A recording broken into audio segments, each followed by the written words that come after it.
नमस्कार, मैं हूं आपके साथ मयंक। इस वक्त एक बड़ी खबर है अमेरिका से जो हम आपके सामने रखना चाह रहे हैं। अमेरिका में वॉशिंगटन डीसी में 2 इजरायली नागरिकों की हत्या कर दी गई है। ये दोनों वॉशिंगटन में जो इजरायली एम्बेसी है उसमें अफसर थे, उसमें काम कर रहे थे और ये वॉशिंगटन डीसी में एक वहाँ का म्यूजियम है, उस संग्रहालय है, एक म्यूजियम है, ज्यू म्यूजियम है, उससे ये बाहर निकल रहे थे। इस दौरान उनकी गोली मारकर हत्या कर दी गई है। और देखिए, जो हमलावर था, इसमें जो गौर करने वाली बात है कि ये दोनों इजरायली नागरिकों की जिनकी हत्या हुई है, हमलावर ने गोलियां चलाने के बाद आजाद फिलिस्तीन के नारे लगाए, फ्री पैलेस्टाइन के उसने नारे लगाए हैं। देखिए, बताया जा रहा है कि जिस को गिरफ्तार किया गया है शख्स को, वो शिकागो का रहने वाला है और इस पूरे मामले में अमेरिकी होमलैंड सिक्योरिटी के जो प्रमुख हैं क्रिस्टी नोएम, उन्होंने सोशल मीडिया पे जो जानकारी दी है वो इस प्रकार है कि आज रात वॉशिंगटन डीसी में यहूदी संग्रहालय के पास 2 इजरायली दूतावास कर्मचारियों की हत्या कर दी गई है। तो इसको ये बयान जो है अमेरिकी होमलैंड सिक्योरिटी की तरफ से आया है। अब देखिए, वॉशिंगटन पुलिस जो है, उनकी जो प्रमुख है पॉमेला स्मिथ, इनकी तरफ से बात ये कही गई है कि जो बंदूकधारी था जिसे गिरफ्तार किया गया है, वो शिकागो का 30 साल का एक शख्स है, रोड्रिगेज उसका नाम है, एलियास रोड्रिगेज। और कहते हैं कि जैसे ही इसको हथकड़ी पहनाई गई, वो जोर जोर से चिल्लाने लगा कि आजाद फिलिस्तीन, आजाद फिलिस्तीन, फिलिस्तीन को आजाद करो। उसके बाद जो म्यूजियम इसे पकड़ा ऐसे गया कि जो म्यूजियम के सिक्योरिटी गार्ड्स हैं, उन्होंने इसको इस लड़के को गिरफ्तार कर लिया। इसके बाद से एक हैंडगन थी, उस हैंडगन से इसने इजरायली जो दूतावास में काम करने वाले 2 अफसर थे, इन पे गोलियां चलाई।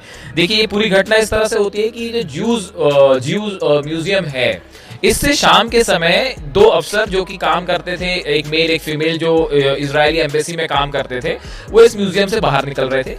ये जो शख्स जिसने हमला किया, ये काफी देर से ज्यू म्यूजियम के आसपास, यहूदी म्यूजियम के आसपास पहले से इस पे नजरें बनाए हुए था। और जैसे ये दोनों अफसर बाहर निकलते हैं, इसने उनके ऊपर ताबड़तोड़ फायरिंग कर दी और गोली मारकर हत्या कर दी। जिस तरह से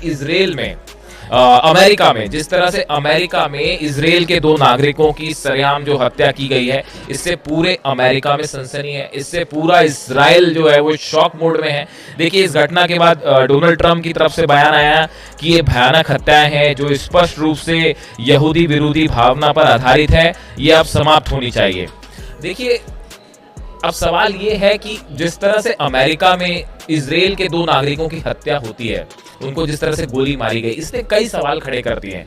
पहला तो ये कि आखिर ये हत्या क्यों की गई, वो भी एक ऐसे शख्स के द्वारा जो कि शिकागो में रहता है, अमेरिका का नागरिक है।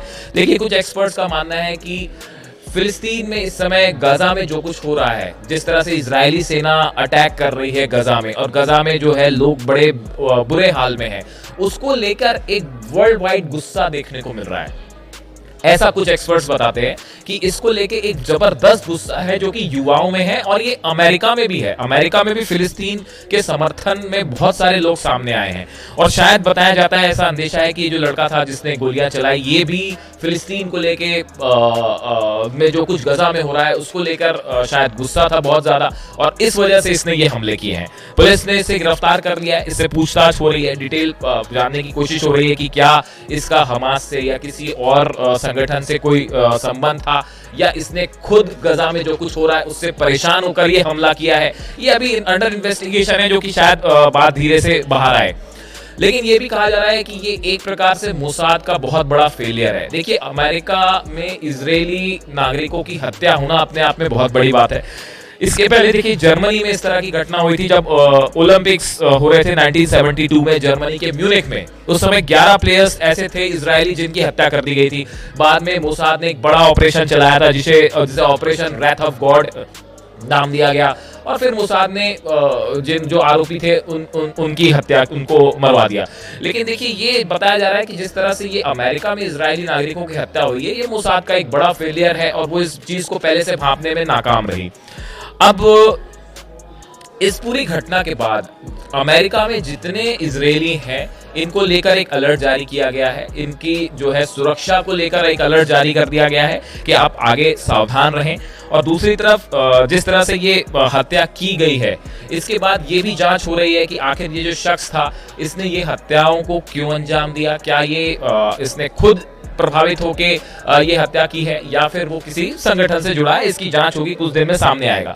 लेकिन जिस तरह से अमेरिका में इजरायली नागरिकों की हत्या हुई है, ये एक बहुत ही बड़ी घटना थी जिसने एक बड़ा संदेश दिया है। और फिलिस्तीन, आजाद फिलिस्तीन के नारे जिस तरह से अमेरिका वॉशिंगटन में लगे, वो अपने आप में एक बड़ा चर्चा का मुद्दा बना हुआ है। तो इस पूरी घटना में आगे क्या निकल के आता है, क्या डेवलपमेंट्स होते हैं, हम वो आप तक पहुंचाते रहेंगे। धन्यवाद।